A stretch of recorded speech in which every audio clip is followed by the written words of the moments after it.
place of,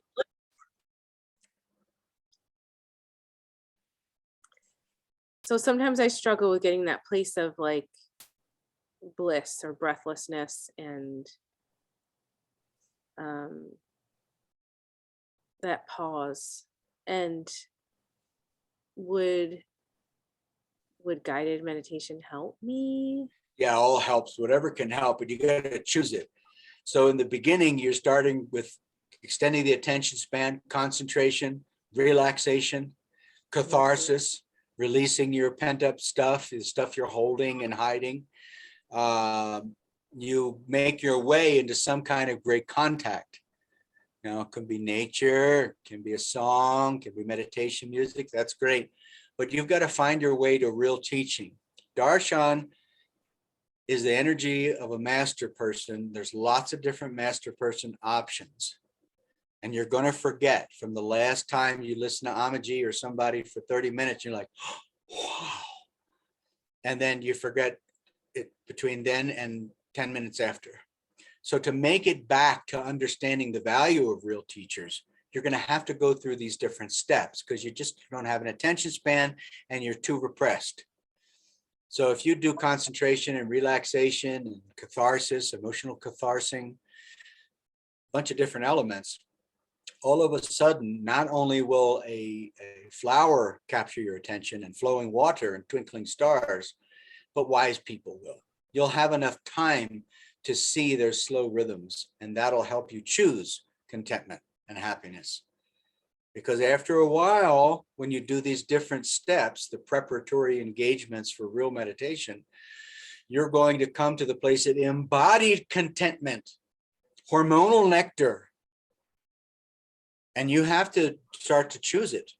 So when you get to the end of the meditation, I want you to practice choosing that. I accept no gaining idea, nothing to change. Right now, I'm going to be content with everything the way it is.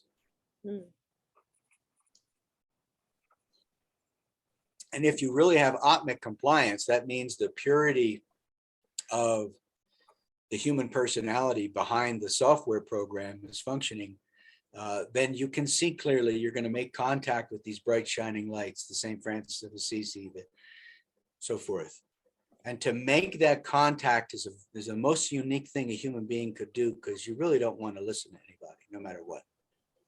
So if I were to codify my program, would you, if I were to do the steps, right? I'm longer breath. I put on a guided meditation. Then I need darshan. Yeah, you gotta get to darshan. That's the whole purpose of meditation, is the transmission of the teacher, which of course is exactly opposite with what everybody tells you. But I'm saying that they're all mistaken. And of course, only a real master of meditation or a real master of enlightenment can help you to experience the deeper levels. It's not something just in your mind or transcendental. It's an embodied experience of hormonal nectar and brainwave coherence, and sitting right now, right here, with not only the suffering reality of life, but also the ecstatic reality of life. All the religions say God is love. So unless you get the transmission from, let's say, for an example, a laughing baby, twinkling stars, unless you find that's valuable time spent to make that happen today, you're not going to even know that masters of life exist. It's like they're hidden from you. But as soon as you can respect people, your mind clears. But your mind is formed in not respecting people. Your mind is formed in being different than people, not in merging with people, surrendering to mother, brother, sister, father, so forth, all of it. To surrender to everyone and everywhere and everything makes you see clearly, like you're on the highest mountain peak and now you're seeing 8 billion people. If you're that conscious, in the midst of those 8 billion people, you're going to see bright shining lights, people, and you're naturally going to connect with masters of life. So you have to get the transmission. Same way a star in a movie, you meet the star, the biggest star you ever wanted to meet. All of a sudden that magnetism really fuels you. You fall in love and get turned on. Your whole body mind changes. So unless you respect people and find real masters, you're not going to really mature much in life, period. In meditation, when you get quiet and you extend your attention span, you're going to be able to hear the words of wisdom that are existent in a Plato and an Aristotle and a Jesus and so forth. And you're going to say, wow, why don't I read these words more often? My mind is a chaotic mess of my own thoughts. Do I really think I'm going to overcome this level of wisdom? And these people and these scriptures and so forth, they have no place.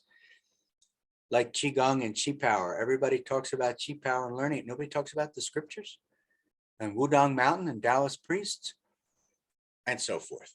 You want meditation? There's scientifically validated meditation masters. And there are all these Tibetan monks and stuff like that, that demonstrate physically, scientifically, abilities over their mind and hormones that nobody else can do. It's unheard of in the scientific community. Does that have any value? What value does it have? You can only devote your whole life, that's all, to being a student. And then maybe 20 years from now, you have 3 pieces of the puzzle. You have to have that kind of an attitude. That today's a nice day for you to press play on some audiobook or something, just to take the time and to go through these steps that I've outlined so that you reach mental silence, so that you reach experience contentment.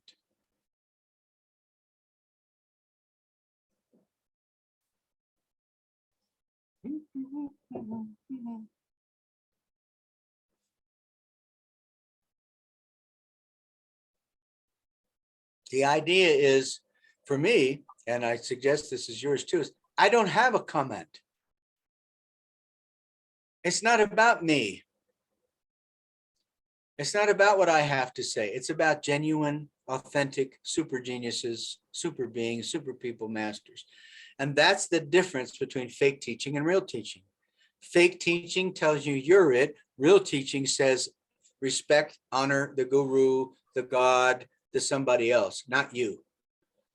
Because you, as far as you know, are a bundle of thoughts and attractions and repulsions. You want to resolve that and find the guru within, the God within, yeah, but it happens through apprenticeship. It doesn't happen through internal, external strategizing all the time to get something or avoid something. So when you get into meditation, there's nothing further.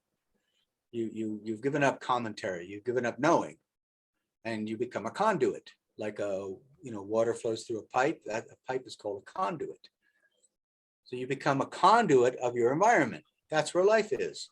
And in the environment, there's all kinds of people. Some of them are masters. Wouldn't you like the help of a master? You see?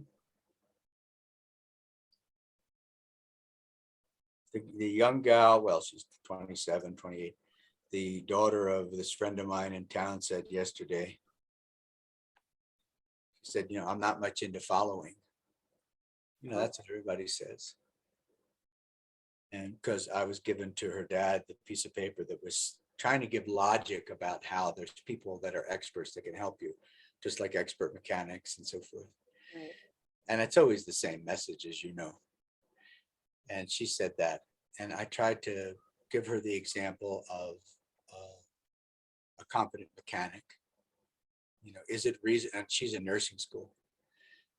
And I said, who's the best teacher you ever had? Is it reasonable to assume that in some areas of nursing, she has more intelligence than you?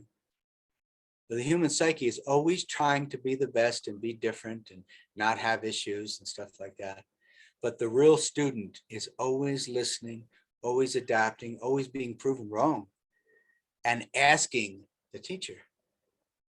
So what about, then I said to her, do you think it's reasonable that there's somebody that's 20 times a better teacher than her somewhere in the world? And would it be good for you to have a relationship with that person? Because you're going to have your final exams here coming up.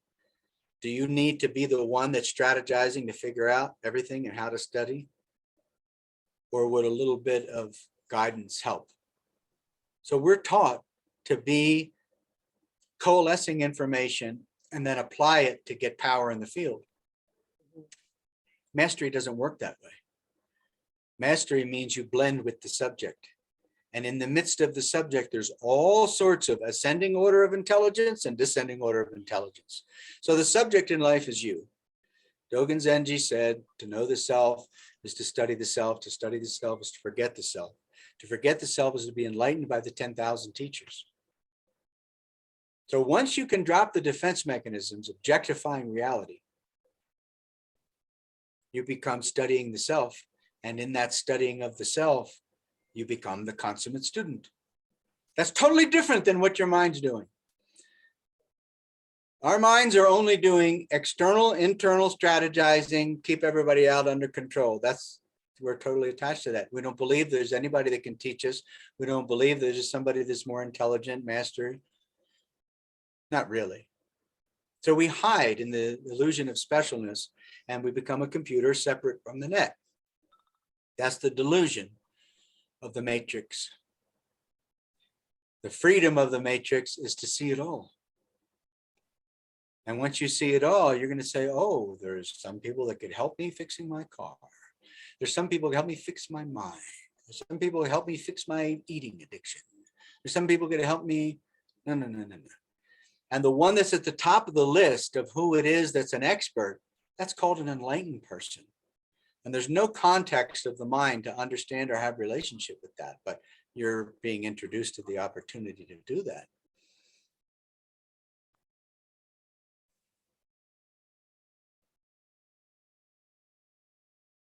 You got to believe, like X-Files, I want to believe. Jesus went to his hometown, he couldn't do any miracles. And then I forget who said it, but a prophet is never honored in his own hometown, and he couldn't do any miracles because they didn't believe. So if you don't believe the sun's going to rise, it's still going to rise, right? But you might be separate from it. You might be stuck in a hole somewhere because you thought it wasn't going to rise. Every day is like a new birth. You have a chance again to alleviate the mortgage on your soul by dropping the defense mechanisms and becoming teachable.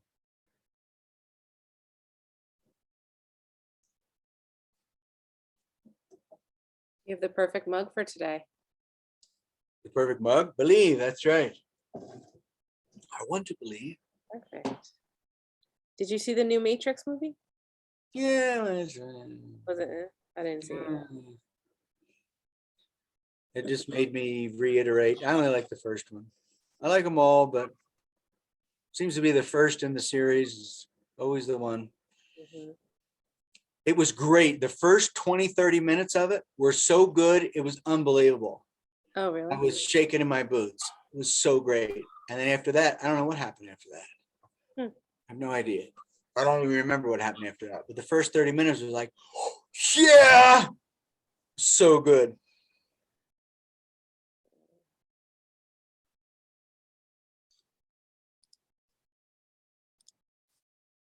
There's one white light, remember? And it's projecting on the movie screen. And you're watching the movie and you don't know that you're watching the movie. Mm-hmm. In the dream state, you know that you're watching the movie. When you're on drugs, maybe you know you're watching the movie. You're on the influence of sugar, maybe you know. However, you got to become conscious of the unconscious and follow that white light back to the producer, director, and script writer, and know that you're able to change your script and your role. You change the whole movie of your experience in the movie, but not unless you calm down and realize that you're observing your own thoughts. You say, my body, my mind, my thoughts. So who are you? It takes a lot of teaching from real sources to get to the truth of it. And people like me can mimic it only so far, but I'm not an enlightened person. So at some point, you have to go to the master. And then you see that this guy, William, he's just talking about it. And the other plastic shamans, they're not even talking about it. They're talking about themselves. At least I'm talking about it. But still, you know, since I'm not an enlightened person, there comes a place where my capacity is no longer relevant. So that's what you're supposed to do with me. You're supposed to use me as a finger pointing to the stars and then discard me. But at your rate, you might have to do it your whole lifetime. But the finger pointing to the stars, Why is this taking so long? you should think, thousands of years. I read 1,000 books, a monk of 3 traditions. It goes on and on and on. Master of martial arts, which is such bullshit, but compared to most black belts, I am. So, and what I know is, and what I'm improving in is that I don't know. That's the fruit of my study and my experience. And what's beautiful now at this point in my life is that I'm sure of that, but I was never sure that you didn't know before, but now I'm sure of that too. So now you and me are not the people that know anymore. So I don't believe in the ordinary person like you and me. It carries no weight anymore. But I do believe that there are certain words and certain people that have extraordinary influence. And if I could just try again to listen a little bit and maybe behave a little bit better, something wonderful occurs. Not only can you manage your own hormones and brain waves and breathing pattern and pulse and behaviors and resolve trauma in a way that is unheard of, it can't be gotten by a plastic shaman, can't be gotten by new age bullshit or religious grandiosity, but you can become the authentic article of personal transformation, self-reinventing to adapt and survive all the time. So you give up who you are and you keep trying again to do it a little better. And then this vision of thousands of years, or at least not this lifetime, becomes clear. You're not going to ever get this. You're not going to be healed. Your destiny is the graveyard. It's the physical body. So try to get it right today by experiencing deep meditation. Scientifically, that's the deepest repair mode for your mind and body. So you've got to choose contentment. You got to choose being turned on, but having that turn on fuel magnetic power development in your body. Heart's got a 40-foot field of magnetism. The lightning strikes in the environment produce magnetism in the environment at the average frequency of 8 hertz. If you touch a current, if I have a wire and you touch the current, you feel it. You don't have to charge your phone by touching a current. You can put it on a wireless charger and it goes through the air. The same way you can touch the current in this air. Sky's got positive electrons, ionosphere, negative electrons down there. If you become unbounded in your perception, you're going to feel the magnetism in the air. You're going to be connected to the positive pull that's above you, and you're going to be connected to the gravitational pull underneath you. Your larger body is nature, is the environment. The only thing that can make you realize this stuff is that super vibe from a real master. You can't get it any other way. You can't get it from a talking head like me. And you can't get it from any kind of delusion or drug, or you have to face yourself. That's the most courageous thing you could ever do with your life.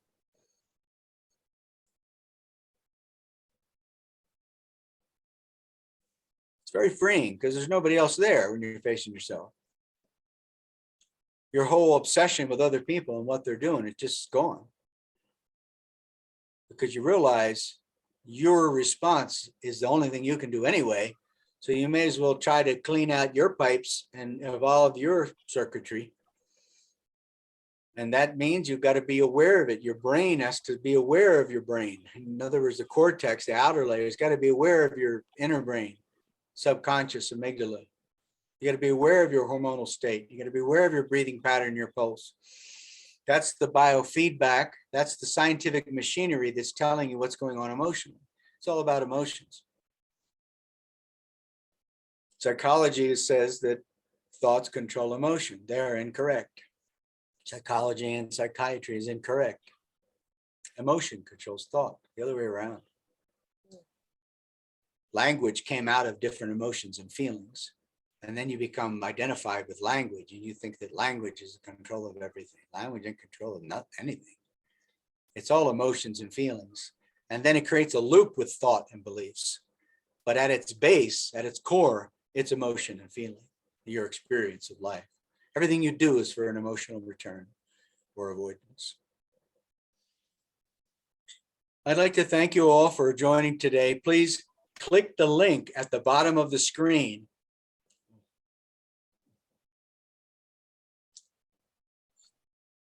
I hear the birds at my bird feeder.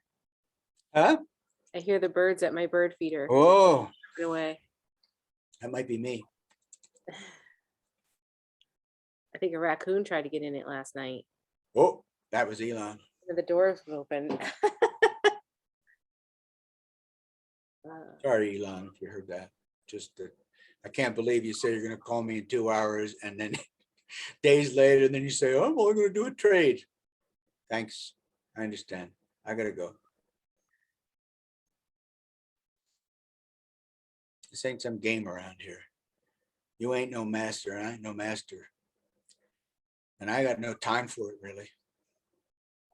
I just don't have time for it.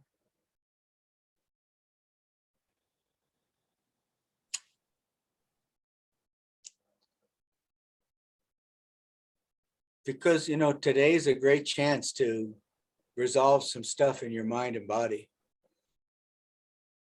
It's not going to happen any other way than connection with authentic masters and verifiable lineages. And that nobody understands that is really not my problem, because I'm concluded that nobody understands that, nor can they understand that. It's not within their capacity to understand that. It's just not my fault. It's a difference of belief and behavior and path. And I know what I'm doing, and everybody else knows what they're doing. And that's the way it's got to be. But if you, for example, go to a Taoist priest on Wudang Mountain, or go spend time next to Amachi or stuff like that, that's a lot different than a jungle shaman. That's a lot different than, you know, an energy healer. That's a lot different than a teacher. It's just a whole nother world. So if you want healing from karma that goes back thousands of years, if you believe in that kind of thing, or just deep-seated trauma or something, you're going to have to surrender to a real master at some time, or you're just going to perpetuate the hell loop. That's just the way it works, because transmission is our difficult, sensitive thing to fix in a car. You can go to the wrong transmission specialist really easy.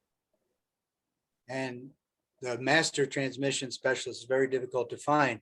And if somebody is such a super genius that they are like beyond imagination transmission genius, you probably can't talk to them. You probably can't communicate with them. That's kind of like what it is finding a master. After a while, the real masters, they're just not interested in you much anymore. You got to go through austerities and asking and stuff like that to get to them. And then, maybe you still won't get to them. But today's a good chance to do it. And at least you can sort through who's a good transmission master, who's not a good transmission master, who's a real expert. Of course you would come to monks and nuns and priests and stuff like that. Of course you would come to that. Of course you would come to moral, ethical, sexual principles of behavior. Of course you would come to that. Without ethics, you go nowhere.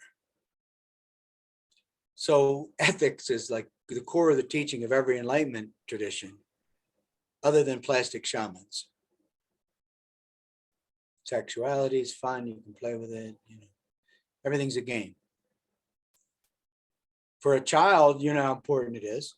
It's easy to be responsible with the child as long as you're being halfway sane, to talk about sex, to talk about something important, lying, stealing. But for the fake world of teaching, oh, there's no judgment, everything's fine. That doesn't exist in real teaching. It's all about, in the relative world, do's and don'ts, rights and wrongs, order of authority, who's got the black belt, who's got the green belt.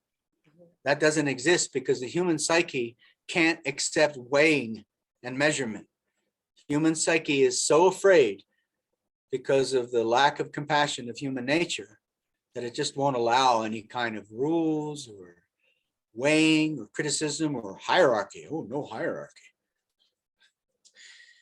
Somebody like myself, it's just this, I just don't have time to explain it much to anybody anymore.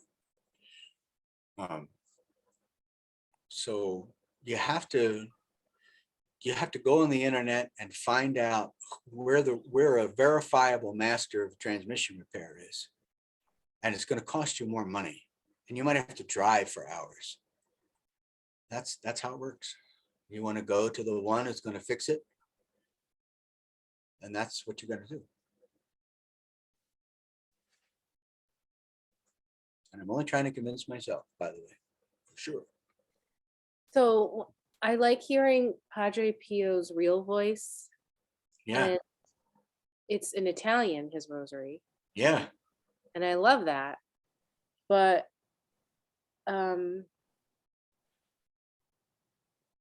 does that matter that I don't fully Yes. understand it? Yes. Yes.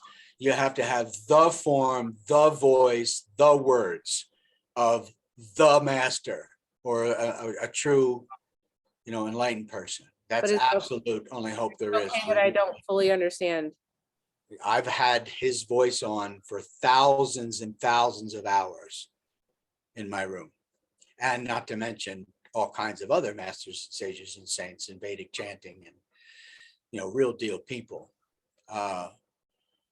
And out of all my study and all my trying and all my practice, that's where I surrender. That's the best that I know, is to make contact with that, the voice, the form, the words, the instructions, and totally surrender and be like a complete drumming person.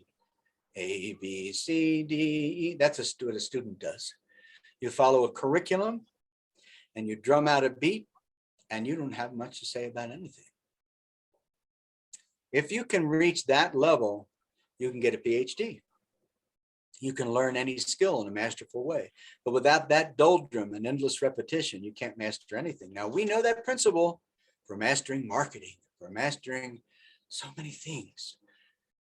What about that principle in relationship to being a student? Is there anybody that has authority in your life to guide you? Will you ever reach the place of allow yourself being told what to do? Or is that just something that's not right? You don't do that. You'll find out, and hopefully right now you find out, that when you put on some kind of a real teacher and they say, just do this with endless repetition, because no master does mastery without endless repetition, and you do it, you're going to find better results than anything else you've ever tried. That's the top of the heap, is apprenticeship. And not to me. Only is the pointing apprenticeship to me for the pointing finger. But if my pointing finger is offensive because I want to talk about real masters, then this ain't the right place. Of course, I'm talking to other people now.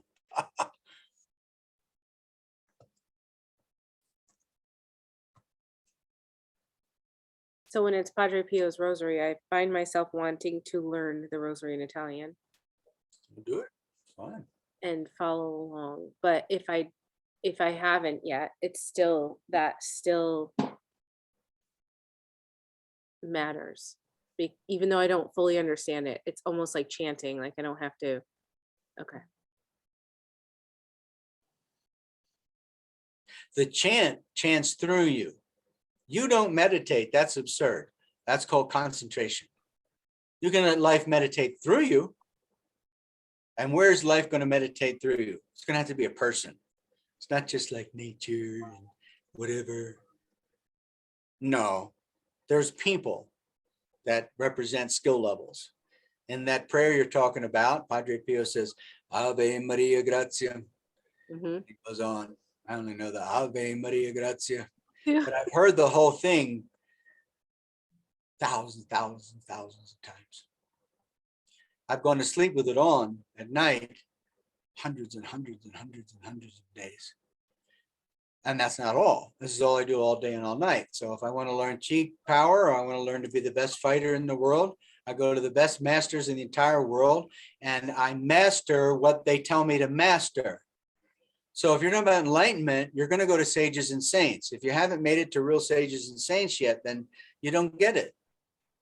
But if you're starting to get it a little bit, well, then you can say, well, that's the best I can do. It still doesn't fix everything, but there's nothing better. And so if you like that particular version, then what works for you as an individual is what creates your path. It's not anything else. And if what works for you as an individual includes real masters in some of their teachings, you can't do any better. If you want wellness result, mental healing result, or any result, you want to do it to make $1 million, you can put the energy into that. And no matter what, you can't get more power or more clarity or more insight into any subject, into any matter than other from enlightened people. It doesn't exist as a human being. That's the top of the heap. So if you go to political science professors, for example, there's going to be some top of the heap people. If you're going to go to philosophy, you're going to get to Aristotle, you're going to go to physics, you're going to get to Einstein, but maybe you don't need Einstein. You know, you can figure out physics on your own. Okay, please do, but don't come near me because I will fight you. I don't have time for that. I just don't have time for it. I have to protect the teaching. Now, if you are studying physics or something yourself, and you know you're becoming clear about superentanglement theory and Bell's theorem and non-locality and all these things mesh together into this reality that we're one universe, you're going to become a quantum processor inside yourself and have super intelligence to do with physics. Now, when you do that, you're going to see Einstein. You're going to see principles. People that are masterful in some subject, they exemplify principles. So it's a very small percentage of people, which everybody thinks is them, maybe 0.5%, that doesn't build off of the wisdom of other people. It's not regular people we're talking about. We're talking, don't you want to learn for real? So you would naturally have all of these masters there. If you have eyes that are misty eyes, where you kind of see third eye open, you're going to see the masters of any subject when you want to study the subject. So if you want love and happiness and health and things like that, then you're going to see that Buddha means something, Jesus means something, and so forth. And their teachings, you know, Buddha's teaching, life is suffering. He became enlightened. He touched the earth. The first thing he taught was life is suffering is number one. So are you trying to get out of suffering? You can't get out of suffering unless you recognize that life is suffering. Suffering and polarity and duality is the nature of the delusory existence that we're in here, called the matrix. Number two, second noble truth. All suffering is caused because of wrong desire. What does that mean? Of course, you could do 30 volumes, right? Number three, the way to alleviate suffering, to solve suffering, is to become free of desire. Wrong desire. Okay. Number four, the way to become free from suffering and free from wrong desire, I'll sum it up, correct choice. In meditation, you have to make the correct choice to become content and happy, independent of circumstance. That's the greatest catalyst to mental healing, which includes, of course, as it's true, emotional healing. Emotional and mental healing is the greatest catalyst to physical healing. Mental, emotional healing, physical healing is the greatest catalyst to relational healing. And it's all about relationships, everything. So that key principle that I hope I'm teaching us is that there are principles and practices like the Buddha's teaching or somebody, and these things are so profound that it's good for us to play along a bit.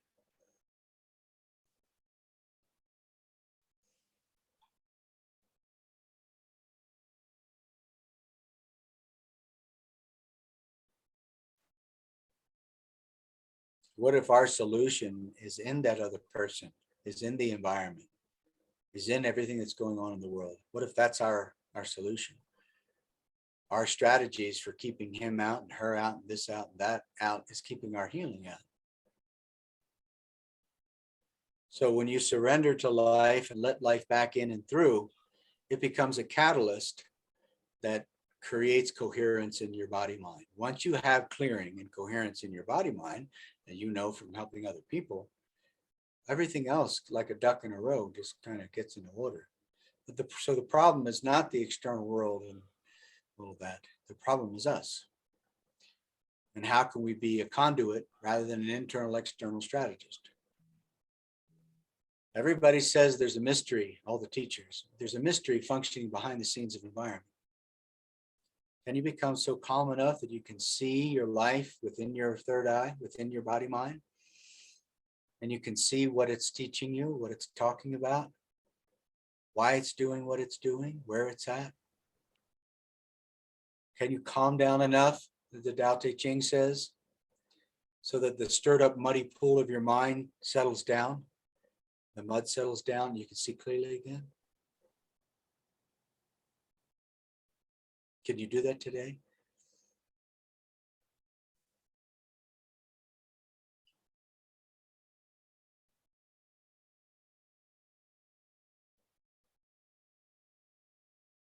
Okay, videos off. See what we could find here.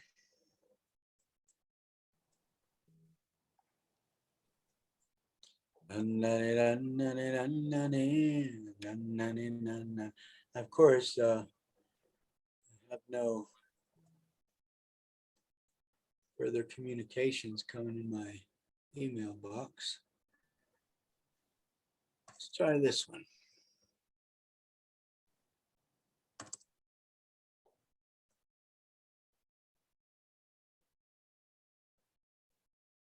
You should be comfortably arranged and ready to begin now. So Oh, that's close your eyes and take a deep breath Yes. in through your nose and hold it. There's dozens of these. And I'll send it all to you again. I send everything to you 10 times, but I'll send it again. I know. as you release you. All right, all tension let's see. and concern. I'll find them both and send them to you now. Say the words, I am still.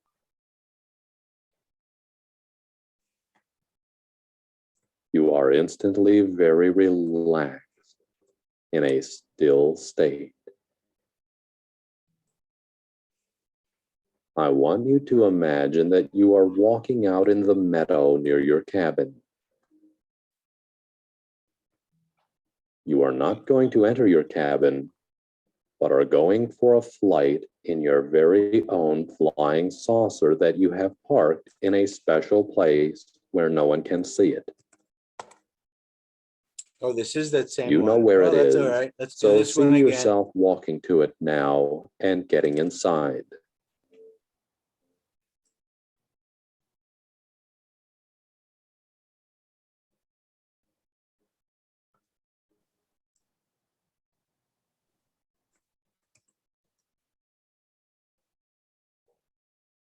Sit in the captain's chair and engage the necessary computers and drive mechanisms to begin to lift off on your trip. Oh, it could be a trip to Hawaii. Doesn't have to be The a engines spaceship. are but humming and your Very craft nice. begins to lift off There's gently, about 50 or more meditations rising into the coming your way. One atmosphere of the for a sets beautiful tour is in of your planet Earth. messenger on Facebook already. And now the second set's coming.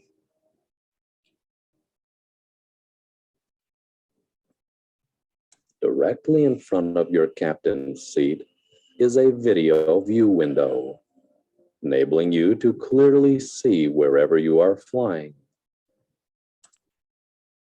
As you lift off, you see your cabin below you and the meadow and trees nearby.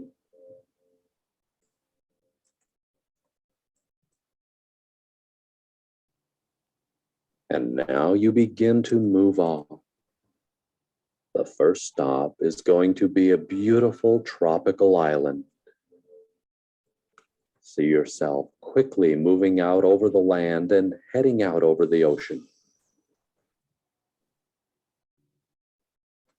The ocean is beautiful, glistening in the sunlight, just like thousands of diamonds scattered across it.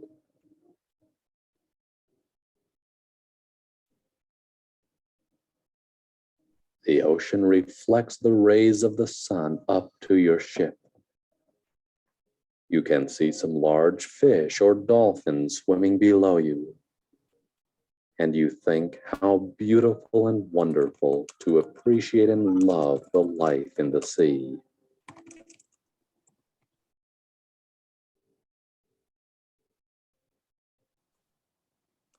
You are moving on now and approaching the tropical island.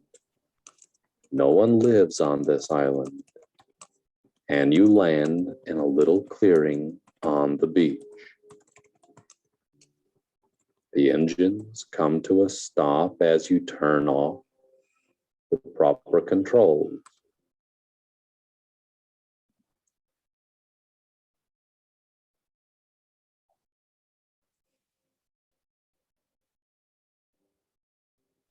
You engage the button which opens the door.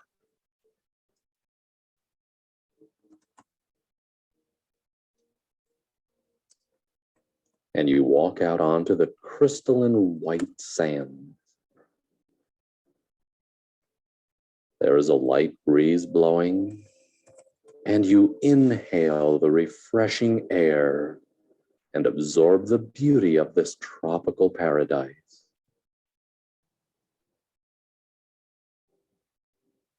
There are palm trees and other exotic plants with flowers, giving a wonderful fragrance to the air.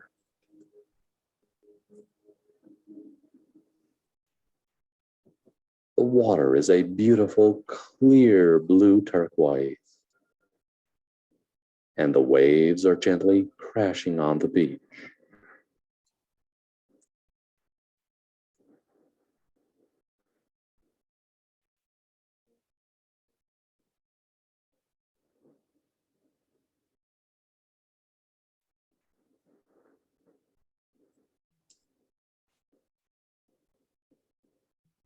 You have truly found a paradise. You now move inland to a fabulous waterfall. This incredible sight is a fall of water coming down in 3 large streams into a crystal clear pool surrounded by clean white sand.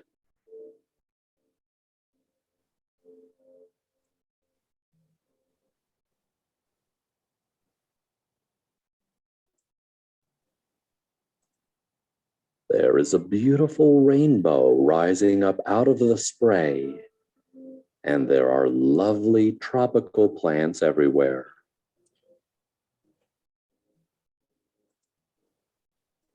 As you sit down on the sands, absorbing the beauty of this tropical paradise, a master appears with a pure golden aura. The master smiles and greets you, welcoming you to this place of beauty. The master also comes here often and is pleased to find you here. This glorious being sits down next to you and begins conversing with you. You may ask any question or simply wait until you are spoken to. I will now allow you a few moments of silence to converse.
Your discussion is now finished. You rise, ready to leave. You briefly embrace, saying that you will look forward to seeing the master again. And the master then vanishes before your eyes, and you head back to the saucer. Enter into the saucer now as the door closes behind you. Sit down in the captain's chair once again and engage the necessary drive mechanisms to start the engines.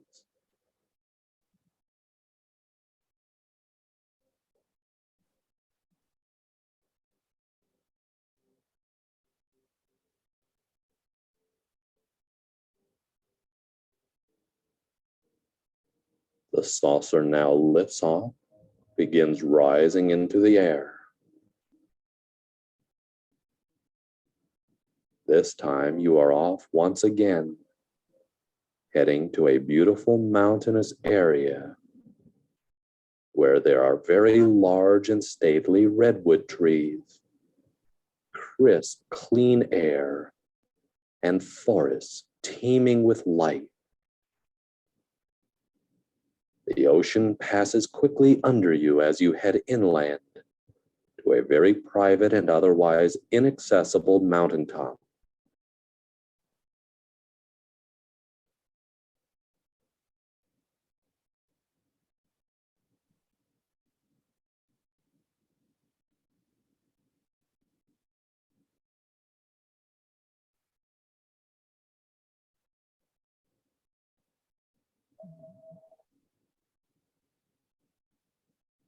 You land your ship on a small plateau.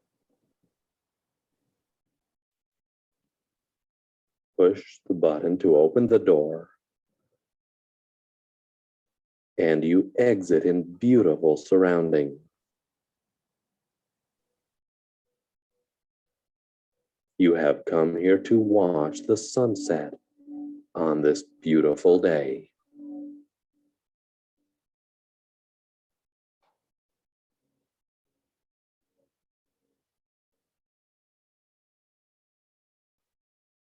The clouds are purple and coral colored, and the deep, rich blue sky itself is illuminated with golden rays of light.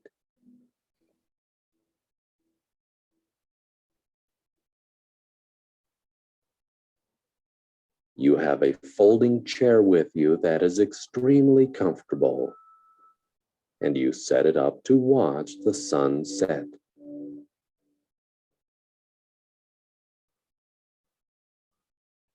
Sit down now and observe the show.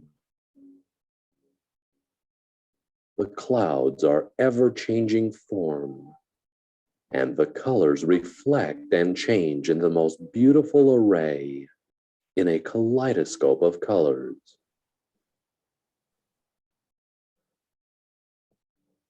Intense reds, oranges, silver, and the intensely beautiful blue sky for a backdrop.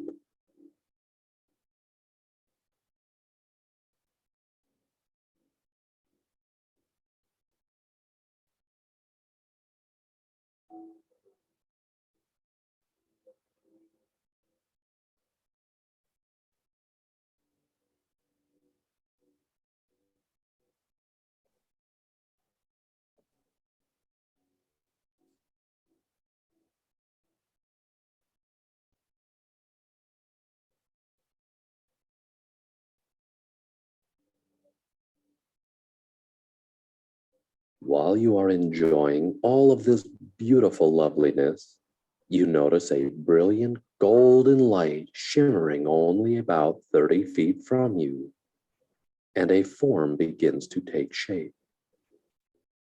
Another master has come to you, this one appearing as a stunning goddess, the most fine features and beautiful dress.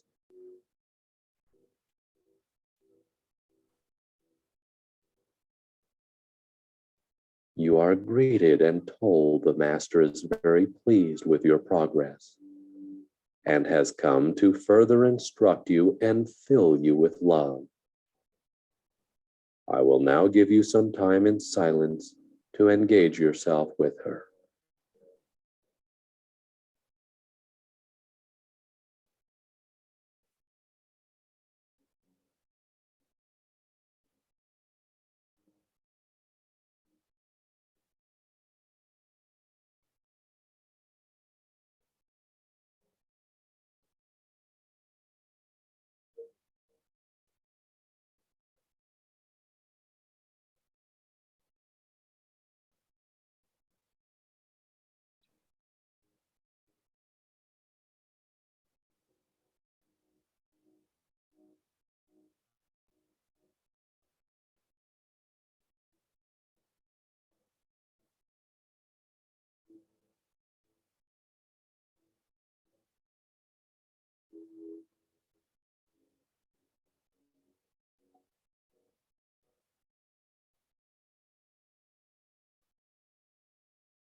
The sun has now set, and you have completed your conversation with this master. You express your gratitude, bid farewell, and the master vanishes. You fold your chair, re-enter the saucer, closing the door behind you. Back in the captain's chair, the engines are now on, humming away,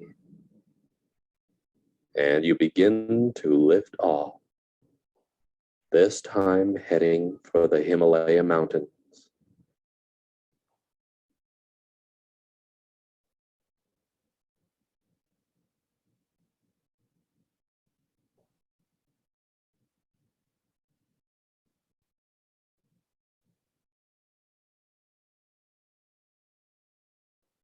Your ship moves quickly over land and ocean, heading for a very special temple where the masters often come, called the Temple of Silence. It is on a mountain peak just ahead. Your craft moves into position, hovering over a clearing, preparing to land. You gently set your craft down and shut the engine.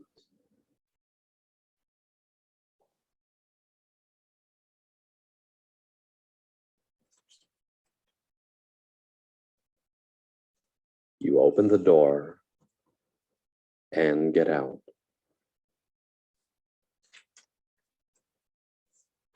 The temple is about 200 feet ahead of you. It is beautiful, glistening white, stately and magnificent. As you enter, you feel the energy of the building, healing and purifying you. Gathered inside this temple are 5 masters sitting in a circle. They greet you and welcome you to their temple and ask you to join them. You walk over to them and are introduced and sit in a circle with them. And you engage yourself in conversation as they instruct you.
It is now time to leave the masters in the temple. You express gratitude to them, and they tell you you may return anytime. You get up and leave now and go back to your craft. Walk up the ramp, enter the ship, and prepare to lift off. Straight up this time. Higher and higher you go until you are in space.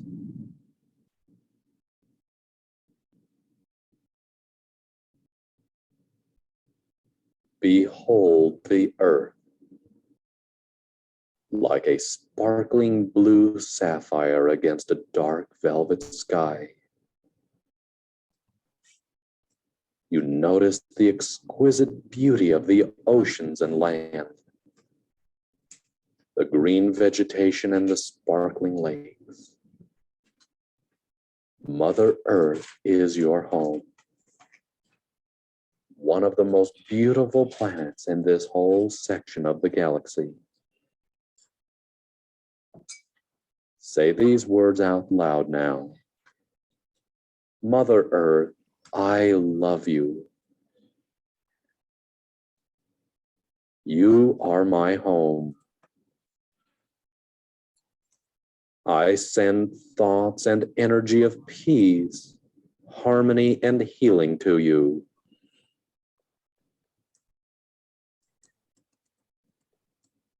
Now visualize a glow of healing light energy surrounding the earth.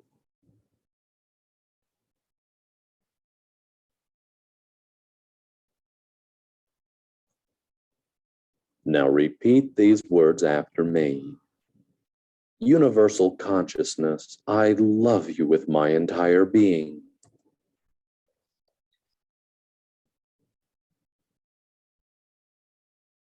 I love these higher levels of thought. I lock into this fabulous frequency of thought.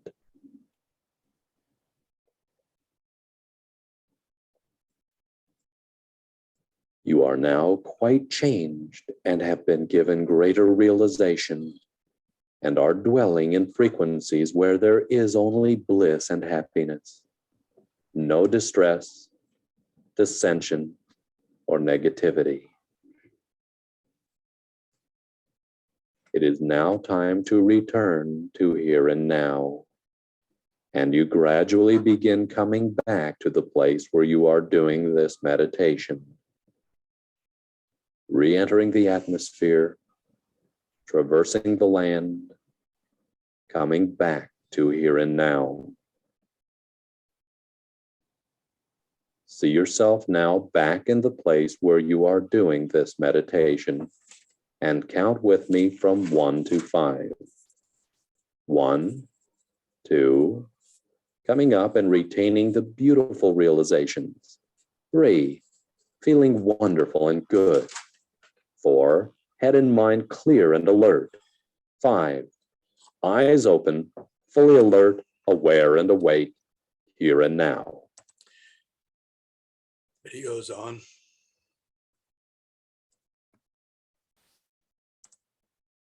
When you get done in meditation, you've got to come down from it. You've got to integrate what you've gained. It's not a dissociative experience and then you come back to the same you. It's an experience where you enter into your body from being in your brain and you root down like a waterfall of experiences happened in your psyche. And now that waterfall's got to descend down into your body. And you've got to make contact with the earth because the earth and the sky and the nature is your larger body. So the second 3 steps, rooting, blooming, pre-processing, printing, are often missed because of lack of proper instruction in meditation.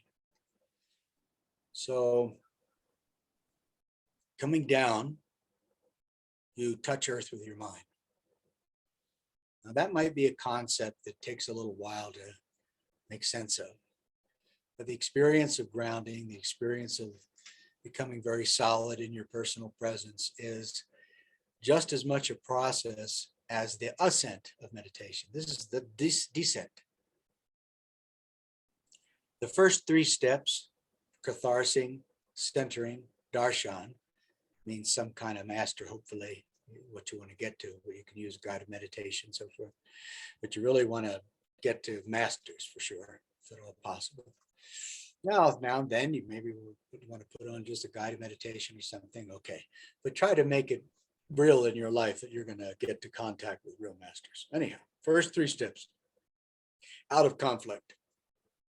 Second set, the second 3 steps. Descent into conflict. Because magnetism is conflict. So Earth has got north and south polarity. There's magnetism. And the more gravity you have, the more you land your experience of meditation, the more you can become a bright light. Bigger the light, more the mosquitoes. So you have to field conflict. When you descend into your body mind from being in the head or transcendental, you're going to have to sort through your biological biography to touch earth. Usually we don't want to know our bodies. We stay in our heads. We bloom our sunflower because of a gaining idea, attraction, repulsion. But you've got to root. If you want a bigger bloom, you got to root deeper. So the greater the density of the planet, the more mass, the more magnetism, more compressed, condensed material. Teaspoon of neutron stars, 50 tons. So you want to become really strong in personal gravity. To do that, you got to sort through a lot of issues because you can't filter that water that you just gained, which became up here, into your body unless you can find stuff, your relationships, your circumstances. That's all within your body mind. The sea of psychic magnetism is keeping you separate from not only knowing your body mind, but from knowing the mystery that is encompassing all of the things of environment.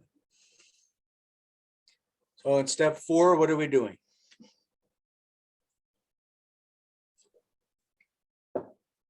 Rooting. Rooting. So rooting, like every other teaching around here, it's a whole giant world.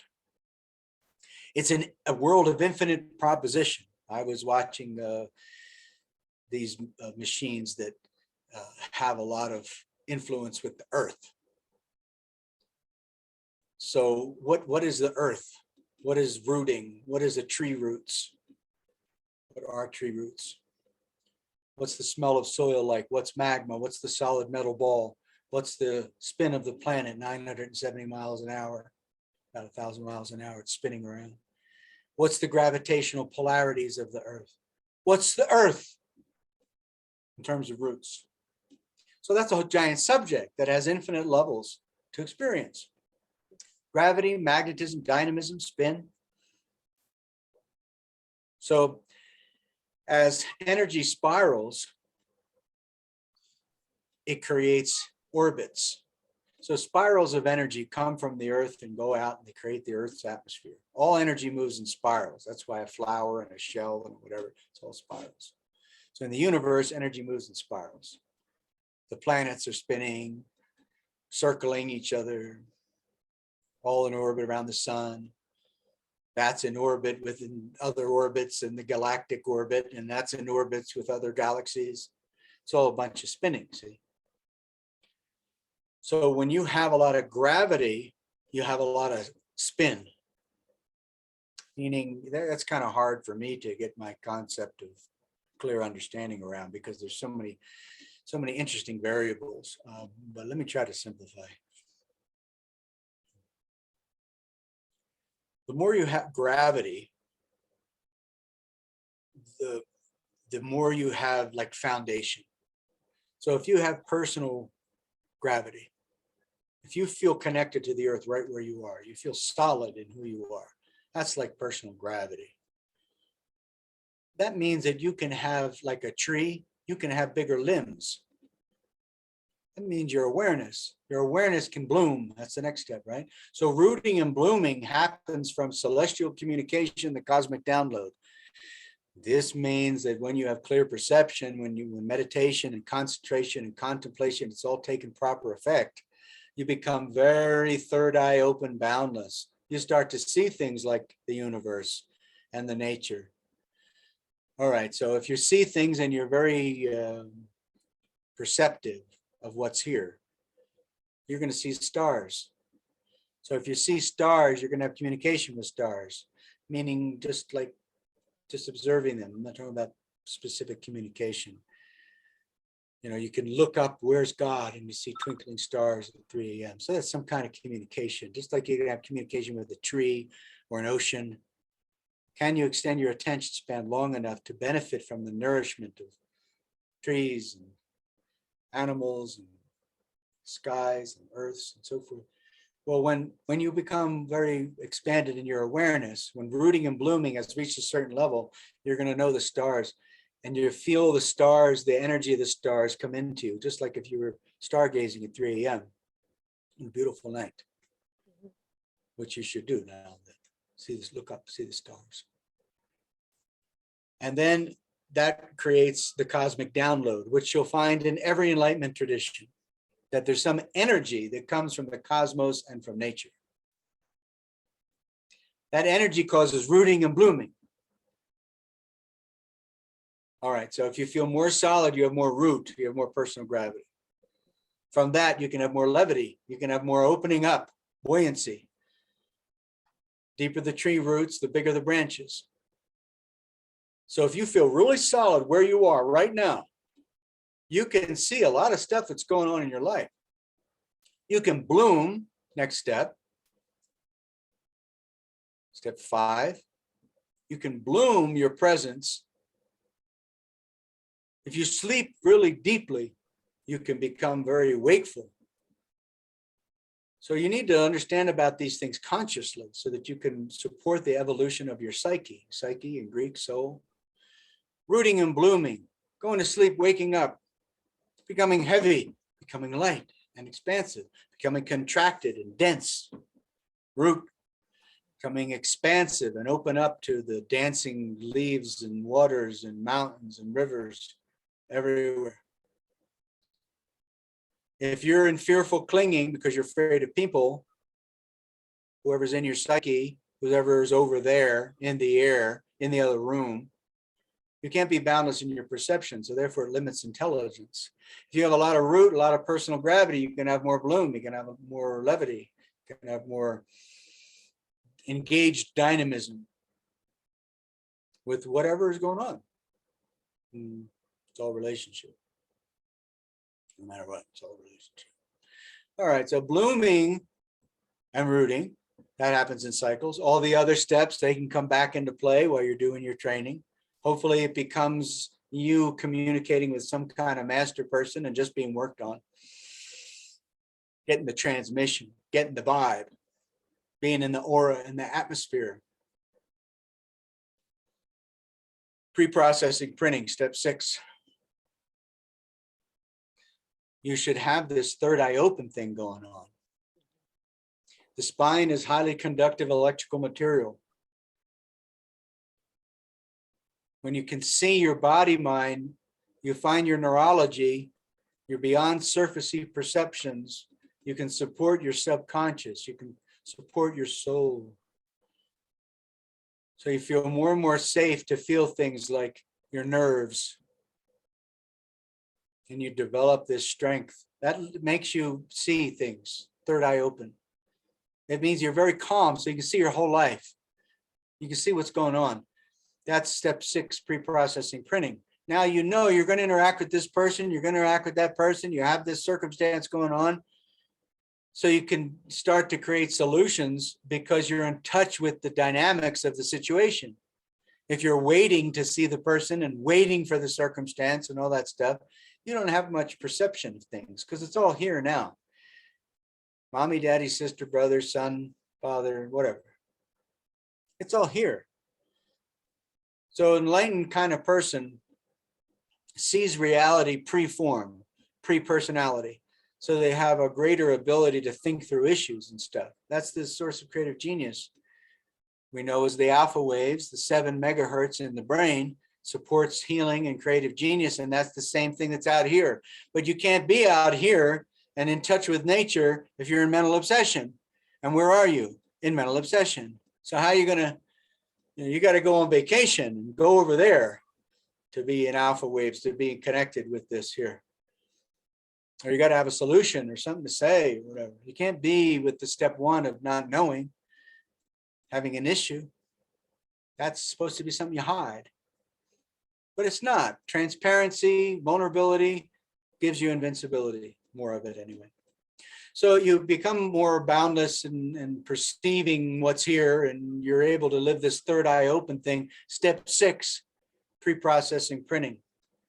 When we're talking to each other, the subconscious images are constant. Science tells us that. So why don't you just see them? You're going to see how this statement relates to sister and this relates to all kinds of stuff's going on.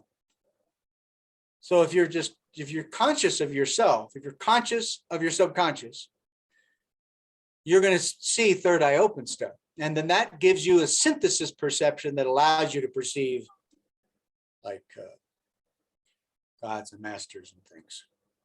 Because the synthesis of perception is that. Behind the scenes of environment and the one white light going in the movie screen is one white light. You trace it back, you're going to find some stuff, magic. So you're able to pre-process and print as you come out of the meditation, come out of rooting and blooming, which is entering into conflict. And now step 6, pre-process and printing, you're entering into conflict again. Still. And it's all functioning in your body.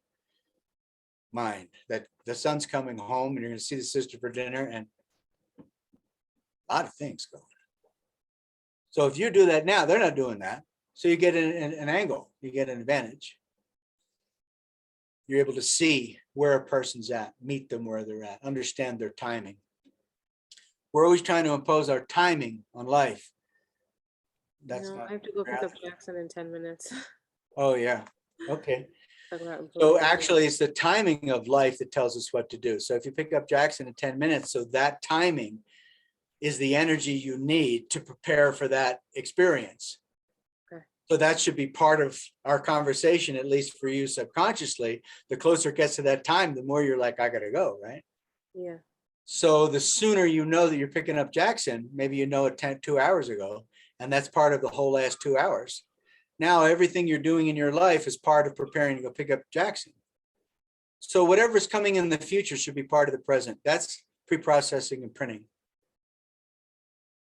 And then the step 7, I call the establishment. The establishment means forget everything I just said.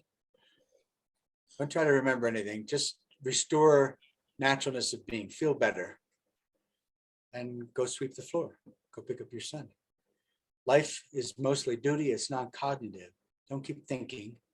Just start the car, drive the car, pick up the son, come home, make the food. Stop thinking about deep things and all of that. Just do your duty.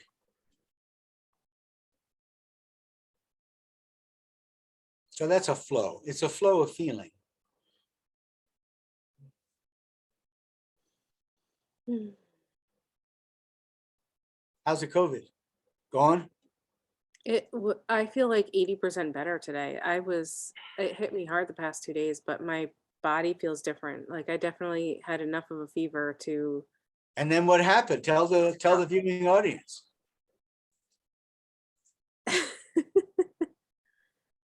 I feel better.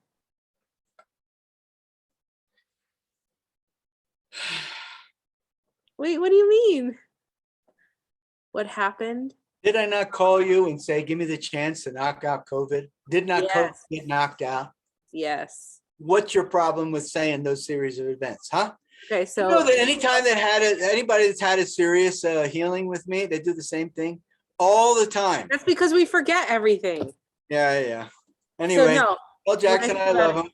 yesterday we had a session. I still wasn't feeling good.